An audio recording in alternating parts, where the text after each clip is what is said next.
মুরাদনগরে জাতীয় সমবায় দিবস উপলক্ষে সম্মাননা ক্রেস্ট ও চেক বিতরণ। শামীম আহমেদের তথ্যচিত্রে ডেস্ক রিপোর্ট।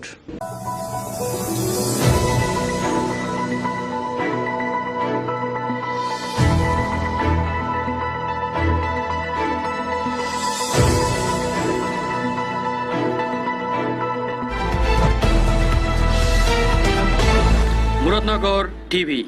বঙ্গবন্ধুর দর্শন সমবায়ে উন্নয়ন এই প্রতিপাদ্যকে সামনে রেখে ৪৯তম জাতীয় সমবায় দিবস বিভিন্ন কর্মসূচির মধ্যে দিয়ে উৎসবমুখর পরিবেশে পালিত হয়েছে। শনিবার দুপুরে কুমিল্লার মুরাদনগর উপজেলা প্রশাসন ও উপজেলা সমবায় বিভাগের যৌথ উদ্যোগে এক আলোচনা সভা উপজেলা পরিষদের কবি নজরুল মিলনায়তনে অনুষ্ঠিত হয়। অনুষ্ঠানে সভাপতির বক্তব্যে উপজেলা নির্বাহী কর্মকর্তা অভিষেক দাস বলেন, আমরা পালন করছি মুজিব বর্ষ। বর্ষব্যাপী অনুষ্ঠানে এই বছরের যে আয়োজন হয়তো কোভিড মহামারীর কারণে তা কিছুটা হলেও স্থগিত হয়েছে, তবুও এই বাঙালি জাতি সশ্রদ্ধ চিত্তে তার জন্মের এই ১০০ বছরকে উদযাপন করছে। আমাদের এই সমবায় দিবস এটাও কিন্তু তারই একটি অংশ। বঙ্গবন্ধু সমবায়ের গুরুত্ব বুঝেছিলেন, সে কারণেই গণপ্রজাতন্ত্রী বাংলাদেশের প্রথম সংবিধান যখন গ্রহণ করা হচ্ছিল তার ১৩ খ ধারায় কিন্তু সম্পত্তির মালিকানা যে অংশটুকু সেখানে সমবায়ের কথা কিন্তু তিনি উল্লেখ করেছিলেন। তার প্রত্যেকটি বক্তব্যে তিনি বৈষম্যমূলক যে সমাজ ব্যবস্থা তাকে দূর করে একটি সুষম সমাজ ব্যবস্থার কথা বলেছেন। এজন্য রাষ্ট্র পরিচালনার মূলনীতি হিসেবে তিনি সমাজতন্ত্রের কথা বলেছেন। আর এই বিষয়গুলো নিশ্চিত করার লক্ষ্যে তিনি সব সময় তার বক্তব্যে সমবায়কে শক্তিশালী করার প্রতি গুরুত্ব আরোপ করেছেন। আর তিনি সোনার বাংলার স্বপ্ন দেখেছিলেন। তার এই সোনার বাংলা গঠন করার পথে তার সুযোগ্য কন্যা মাননীয় প্রধানমন্ত্রীর নেতৃত্বে আমরা এগিয়ে যাচ্ছি এবং এই কারণে আজকে অপ্রতিরোধ অগ্রযাত্রায় বাংলাদেশ কিন্তু এগিয়ে যাচ্ছে। এবং এজন্য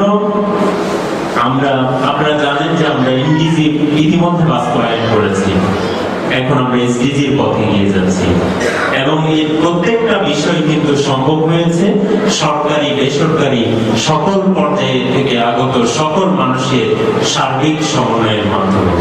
উপজেলা vice chairman advocate Abul Kalam Azad তমাল বলেন, যিনি এই সোনার বাংলা গড়ার স্বপ্ন নিয়ে রাজনীতি শুরু করেছিলেন, সেই স্বপ্ন বাস্তবায়ন করার জন্য ওনার কন্যা জননেত্রী শেখ হাসিনা যখন এই দেশের সরকার রাষ্ট্র ক্ষমতায় আসে, সে এই জনগণকে প্রান্তিক জনগোষ্ঠীতে সাহায্য সহযোগিতার হাত বাড়িয়ে দেওয়ার জন্য একটা উৎকৃষ্ট মাধ্যম হচ্ছে সমবায় সমিতি।